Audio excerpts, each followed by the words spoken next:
Hey everyone, welcome to the StoryMaking Show. I'm honored to be with John Bucher. John is a speaker, a coach, and an author. And most recently, he just released the Storytelling Almanac.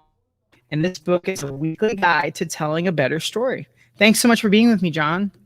Jim, it is a pleasure. I love to connect with my fellow storytellers and people interested in storytelling. It's my tribe, it's my people. It's so good to be here. I love it. I'm stopping myself from clapping because that won't end up good for audio.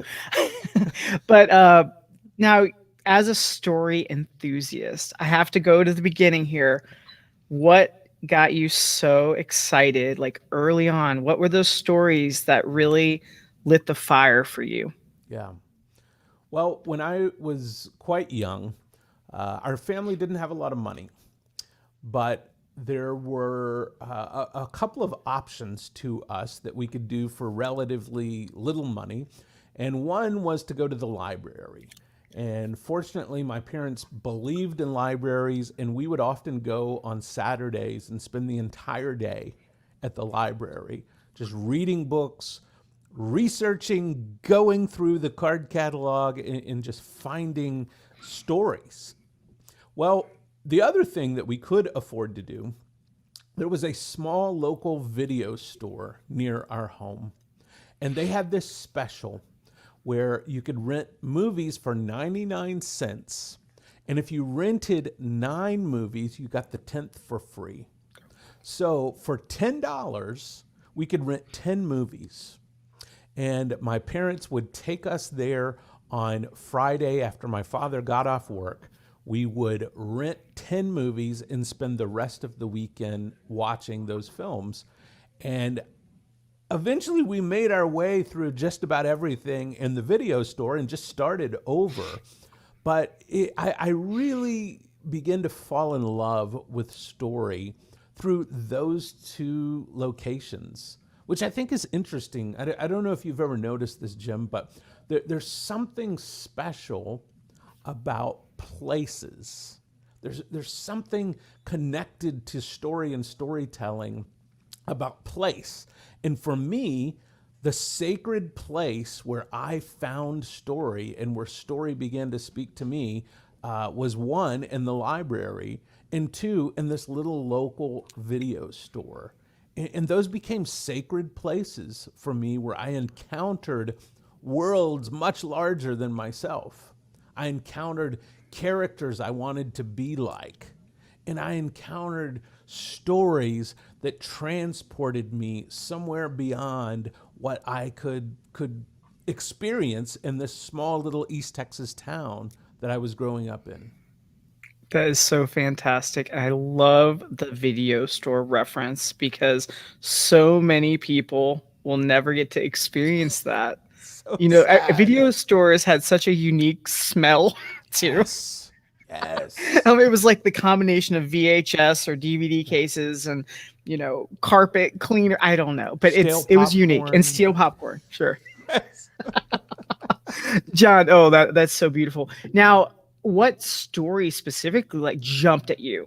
Yeah. Do you remember any that were like, wow, this was a pivotal story? I just Yeah. keep coming back to this one again and again. I probably insisted upon renting Raiders of the Lost Ark on a monthly basis at least, and sometimes on a weekly basis. There was something about this idea in the story of Indiana Jones about going after lost treasure, going after these well, they were symbols of something from another time.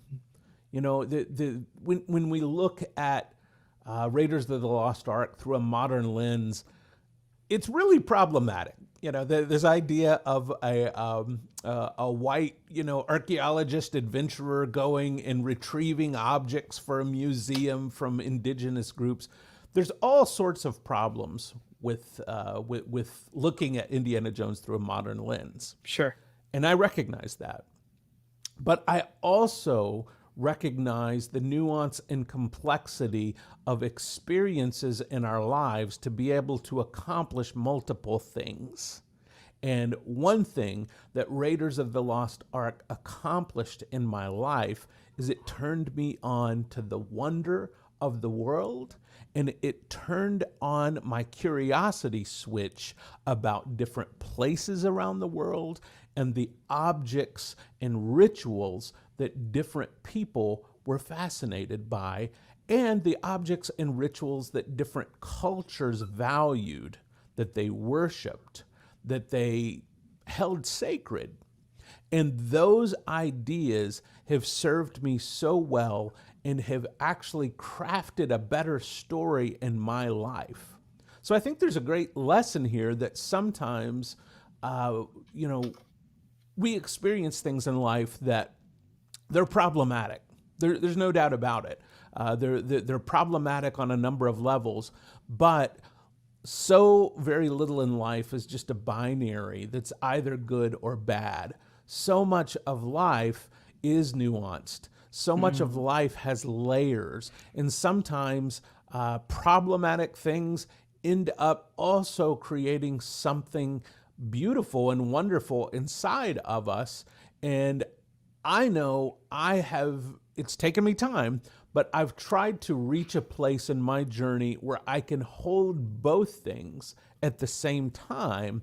And I have two hands for a reason, right? Right. I can hold these things at the same time and recognize the truth of both things. So very little is a binary. And so, in many ways, that's what Raiders of the Lost Ark and Indiana Jones taught me throughout my journey. I still go back and watch that movie probably at least once a month. That's awesome. There's just something about it that speaks to me. And I'll say one more thing about it, Jim. Yeah, please. No, this is amazing. Please, indeed, please go.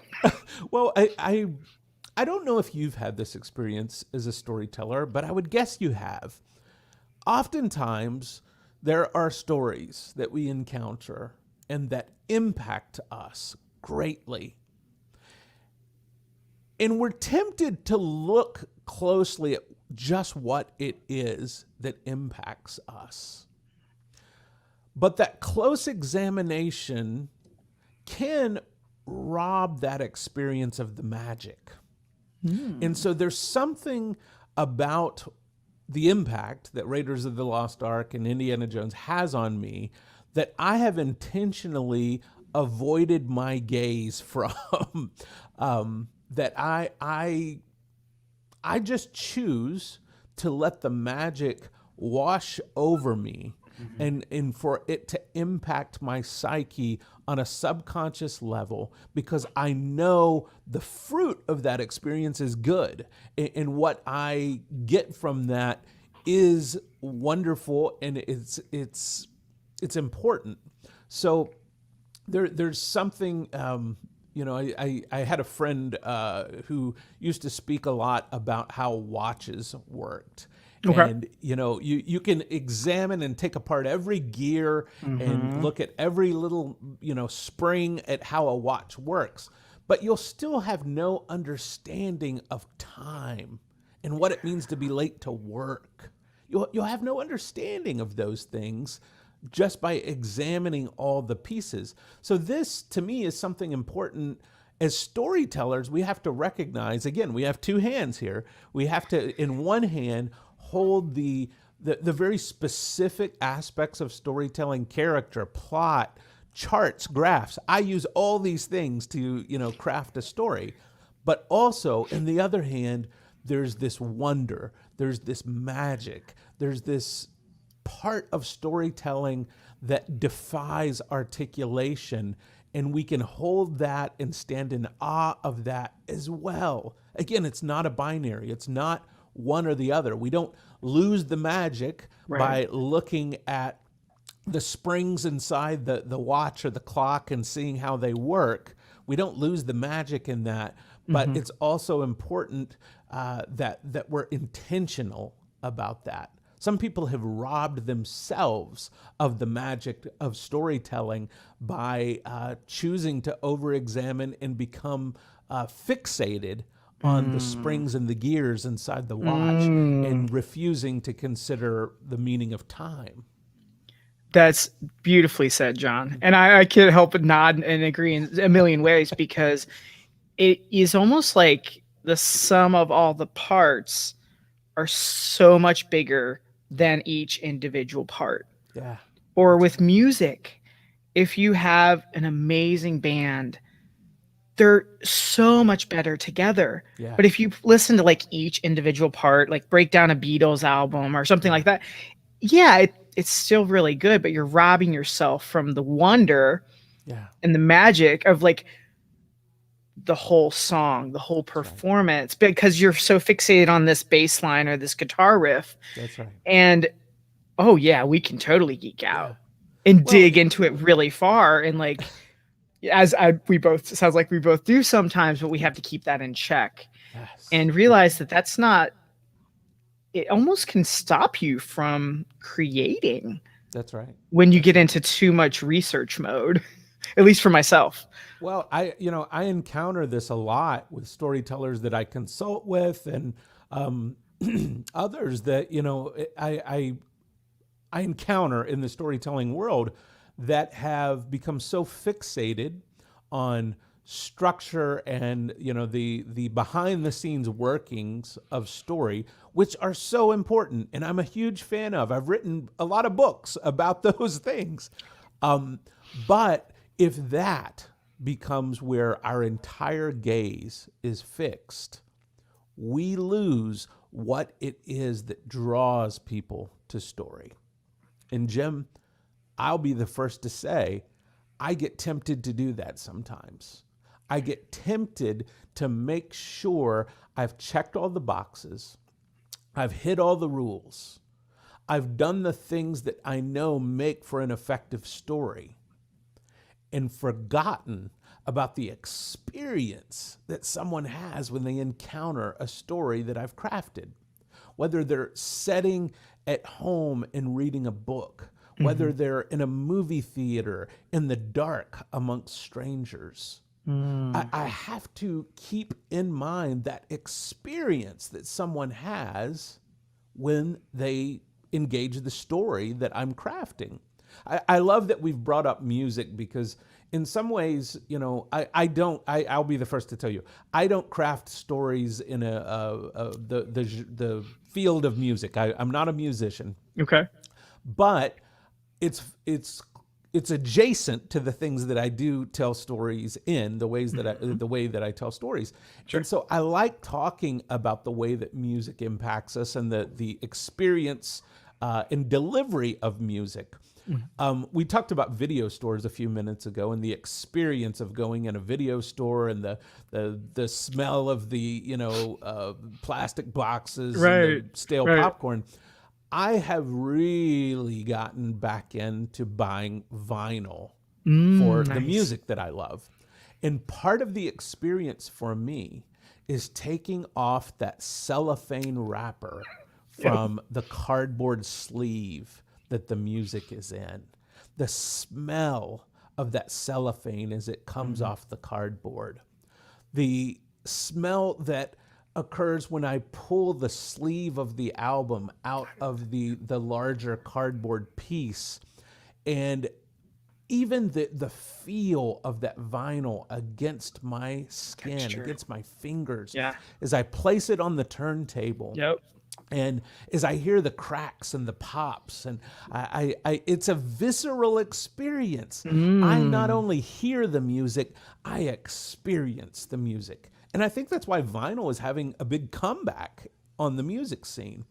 It's the same reason that as much as I love ebooks, I buy physical books for Mm-hmm. this same reason, because I love to crack open a book, the smell of that spine breaking for the first time, the smell of that paper, that's opening up, the feel of it in my hands. It's an experience. And can I say, Jim, Yeah. you've got me on a I soapbox love here. this. No, I literally came from the bookstore and came home to talk to you. So I'm loving this. This is surreal. Well, I have to say, I believe in this digital world we live in, where so much of our lives are being lived out online, people are craving experiences more than ever. So, as storytellers, I have to believe that one of the most powerful, impactful practices we can put into place is to begin to consider the experience of the person who is going to engage and encounter our story. Where will they engage and experience our story? What will it feel like? What will it smell like? How do we further engage the senses? Yeah. I love the freedom and the flexibility of distributing things online and through digital mediums. We're talking on a digital medium right now. Yeah, exactly. It can go all over the world, and that's Sure. beautiful. That's great. But it can't become the end all be all of how I experience the world. Now, we could get into all sorts of conversations about artificial intelligence and uploading consciousness, and these are things that I think about and talk about a lot. But for the purpose of storytellers and storytelling, I have to tell you, the most powerful stories engage the senses, the eyes, the ears, the touch, the All smell, five. All five. all five senses. All five. And when we as storytellers consider all five senses as we craft a story, I believe the impact with the audience is just very, very different. It goes beyond just that experience of something feeling disposable. Jim, I know you've had this experience as a storyteller. Do you feel like you've created content that's just disposable, that can just, it's here today, gone tomorrow, it's out the door? Yeah, of course. I think everyone does at some point. Yeah. And one thing I do consider, like, with energy and time and attention, how much are we spending Yeah. on crafting stories for social media, which only favors brand new, fresh content, where when you have a book that a friend gives to you, or a book that's recommended to you, and even a book that someone's inscribed to you and like wrote a message to you, that's like evergreen for the most part. I mean, and even if the book falls apart, there's you still it's like it's still you can even repurpose that. Even it's like I've seen a friend of mine make like art out of old books, and I'm like, that's even more incredible. It's like it was a story here, now it's a story there. But yeah, disposable content and just keeping up with the status quo of it's really more trying to be present, but you're not, because you're so focused on, or at least I know in many cases, it's like, did I put something new up? Is there something new? That's the online question, right? Is there something new up?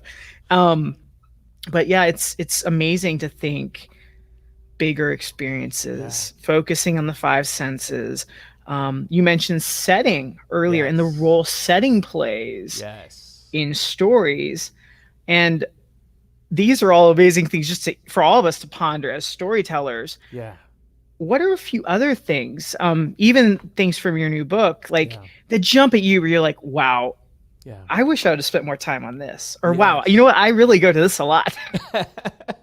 Well, one of the things that feels right in line with what we're talking about, that this book is meant to accomplish, is the lost art of practice.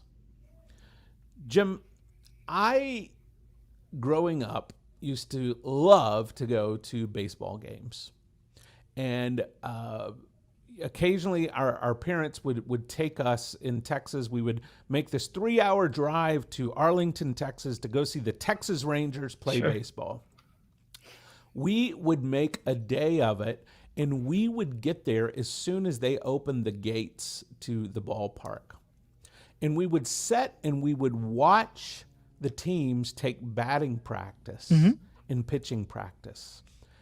And Jim, can I tell you, I enjoyed that as much as the game. I enjoyed watching those players practice. There's value to that practice. I've often thought about a lot of the things that I do now that is sort of this disposable storytelling, whether it's tweets or posts on Instagram. Yeah, they stay around, but nobody's seeking that content out. Everybody wants to see the new stuff. It can begin to feel like tissues as opposed to pages in a book. There's just tissues that are disposable and Right. can be thrown away. But Right. can I say there's also value to that practice? Just like there's value Showing up. for me to go and watch a sports team play a game, there's just as much value for me to come early and watch them practice. People love to do that because I think inherently we recognize that practice is important. See, for many of us as storytellers, we tend to want to make every story that we craft be a big deal. Yes. We want to have a movie premiere around it. We want every the bar. story we write to be a published hardback book. We want everything we do to be celebrated in this big deal. And I'm here to tell you, I think we should begin to celebrate practice. What if we spent 90% of our time practicing our craft and only releasing the 10% that was just at the top level? Well, it would change how people saw us as storytellers and artists. And I'm not saying we should do that necessarily, but what I am saying is we live in a culture now that embraces, like I used to go watch that sports team practice. We live in a culture now that invites everyone into the stadium and says, hey, watch us practice. Watch me tweet. Watch me post on Instagram. Right. Watch me release serialized, content around this story where I'm just experimenting and trying things. And there's great value to that. But I think as storytellers, we also would do well to recognize we're practicing in public. And can we tell the difference between when we're practicing and when we're actually putting something together that is meant to be a show, a game, a big release? So, I often write things online, blog posts, articles, pieces. And for me, those are often practice for when I sit down to write a book. And that's in many ways what this book that I've crafted recently, the Storytelling Almanac, is all about. It's for those who are interested in perfecting their craft through practice. Now, this book, you could, there's a chapter for every week of the year, and you could go through the book, and by the end of one year, you'd have a pretty strong story if you adhered to the ideas in this book. However, I recognize that not every storyteller is built like that. Not every storyteller is going to take a week of the year to do that. Right. Sometimes you've already got a story going. You're working on a story and you need to sharpen some characters, or you need to work on the third act of that story, and you might need some help. And so this book is meant to help those wherever that they're at. So I'll give you an example of something that's in the book that I find to be helpful. Oftentimes we come up with these ideas for characters, and as storytellers, we explore who that character is on the page, and that's great. However, I have found I build much stronger characters when I sit down and write a 3 to 5 page character backstory and description, and then write another 3 to 5 pages about what happened to that character on the day before the story started. Oh, right before. Oh my gosh, I love that, John. Yeah. Absolutely. Yeah. And it's powerful. You then sit down to write about that character with such a greater sense of confidence, and you know what their mindset is like on the day the story starts. So to me, that's just one small thing that you can do. That this book, again, has hundreds of these ideas, but this book is meant to help you position yourself as a storyteller. All right, maybe the best metaphor is this, Jim. I don't know about you, but I, as a storyteller, I always loved English and hated math in school. And one of the reasons why is in English, I got to hide all my work, all the I just Hide your work put the versus final show your draft, work. right? Yeah. Yeah. But Yeah. in math, you had to show all your Yep. work, right? You had to show how you came up with this answer Yes. in math. In a sense, this book is meant to be that showing your work in math Nice. stuff. So your final product can be the final answer. Your final story can be that final answer in the math equation. But what this book is meant to do is help you work out all that work that goes to getting to the final answer. That's what this book is aimed at doing. And that's what a lot of the work that I do with storytellers is really meant to accomplish. Is the stuff that I help people with is often things that will never appear in the final book or the Right. final script, Right. or it's just things you don't see because we end up hiding our work in the final draft. And what people experience seems like a stroke of genius, but every stroke of genius has years of practice behind it. Can I share one last Yes, please. This is little fantastic. anecdote? Absolutely. Okay. Please. One of my favorite stories around this idea is a story about Picasso. And Picasso went to dinner with a group of friends one night. And some of the friends he knew well and some he didn't know so well. And one of the friends he didn't know so well slid a napkin across to Picasso and said, "Would you just sketch something? Just 30 seconds of a sketch." Yeah, right. Yeah. Right. So Picasso took out a pencil and he sketched this piece in 30 seconds, and he slid the napkin back across to the person on the other side of the table. Mm-hmm. And he said, "That will be $10,000.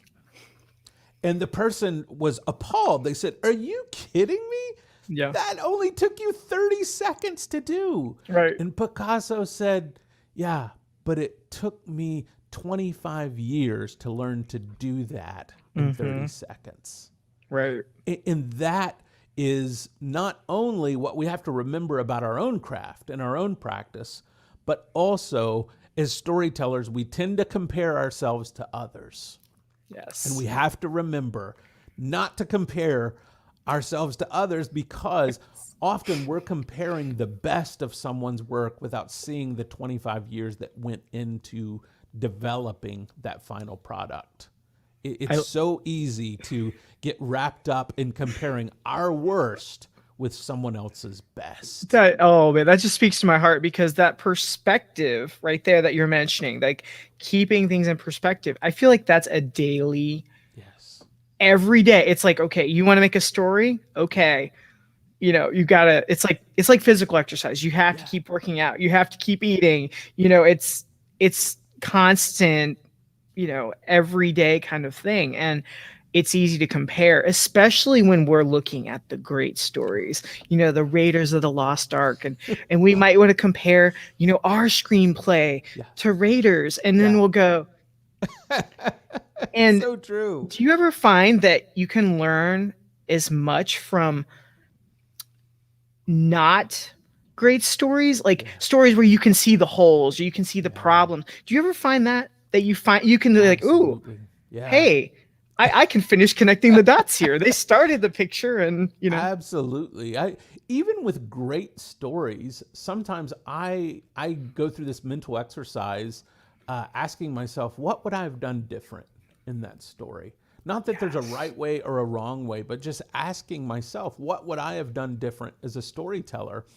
And sometimes it's fun to see the choices that are made that are actually better than the choices I would have made. And sometimes it's fun to think, the idea I had here, I think would have been stronger for them than the way that they went. I also play this game when I go to see a movie I've never seen before. When I can tell we're nearing the end of the first act, I will ask myself, okay, if I had this first act under my belt, where would I go with this story? What would I do? Yes. And I see if it plays out the way that I see it. It's almost like you can't turn off that switch. I know. A little bit, I get that, because I recently was watching a movie and I was like, I was loving it. I was just totally fully engaged. Yeah. And then like some hard left turns kind of came out of nowhere. Yeah. And I'm like, what do I do? I really didn't like that. Do I Yes. do I like this movie? Do I Yeah. not like this movie? And I'm just Yeah. like, I was messaging a few friends. I was like, can I bring you this DVD? Because if you haven't seen it, I need to talk to someone about it. I have the same experience all the time. And I tell you, one of my favorite things is when I determine here's how I would execute the rest of this story. Mhm. And the creator of the story does something completely different that surprises me. And it's so brilliant. Mhm. I love when that happens, um, because I learned something there that it's so easy to get in our own heads as storytellers and Yes. think the way I would tell a story is the best. I mean, in a sense, this is internet culture, right? Is Mhm. I'm right, everybody else is wrong, Sure. and It's there's no, there's no two ways about it. genius and total fool. There's no in Exactly. between. Exactly. No middle ground. No middle ground. And that to me is, it's just so boring. It's just so boring to engage the world that way. If everything is completely black and white and there's nothing in between, there's nothing to figure out, in a sense, that's just lazy thinking to me as well.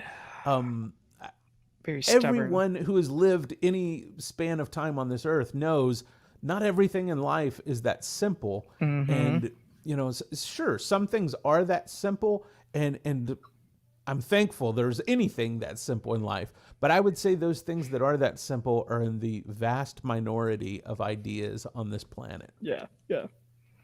So good. Any more final words of encouragement for the story makers out there? I don't care if whatever you're doing, I feel like so much story comes into play. If you're a photographer, a podcaster, an entrepreneur, Yeah. not just writers, because I don't want to focus on just writers. Yeah. Um, any final words of encouragement? Like Yeah. John, you've been doing this for a long time, Yeah. and you live in Hollywood. You're submersed with so many stories. Yeah. Just drop a wisdom bomb on us here. Well, Jim, I'll say this because it's one of the most, it's one of the great passions of my heart is to let storytellers know, regardless of the medium you work in, if you're a photographer, if you're an architect, if you are a mom or a dad who sits down and tells stories to their children every night, and that's the only time you engage in story throughout the day. Regardless, this world needs your story. There is no one on the planet who's had the exact same experiences you've had. There's no one on this planet that's seen the world exactly the way that you do. And it's so easy as storytellers for us to begin to believe that our stories don't matter. The story I have to tell has been told 1,000 times. The picture that I want to take has been taken 1,000 times. The podcast I want to create will compete with 10,000 podcasts that are just like mine. Right. Those are the type of thoughts we as storytellers have to acknowledge and then set aside. We cannot live our life around those types of thoughts because no one has ever taken that photo with your eye. No one has ever created that podcast with your mind. No one has ever written that story with your hand. And friends, I am here to tell you that our world has gotten in bad shape because everyone has not been willing to come forward and tell the stories on their heart. We've believed that some stories just don't matter. We've believed the loudest story in the room as opposed to the most true story in the room. And if I could say any last thing to you, be yourself as a storyteller. You don't need to be what you think everyone else wants to hear. You don't need to be the type of creator or artist that everyone else expects. Be yourself. We don't have another you in this world. We need you. We need your stories. Keep telling them. That was incredible. And I love, as a storyteller, John, you were even reinforcing that practice that you talked about earlier, because no one's going to get it right out of the gate. That's right. You have to go in and be willing to practice and to experiment and have fun with it, and, you know, to make some mistakes, which you and I both could probably even argue, if is it really mistakes when you're learning and growing and narrowing it down a bit. So I can't thank you enough, John, for being on the Storymaking Show. I will have a link to John's book in the comments as the very first comment. So I hope everyone will consider picking up this book. I am so excited to dive into this entire book. It's been such a pleasure, John. Thank you so much. Thank you, Jim. It really is a pleasure to be with you and just our fellow storytelling tribe. This is our people. We love you. That's right.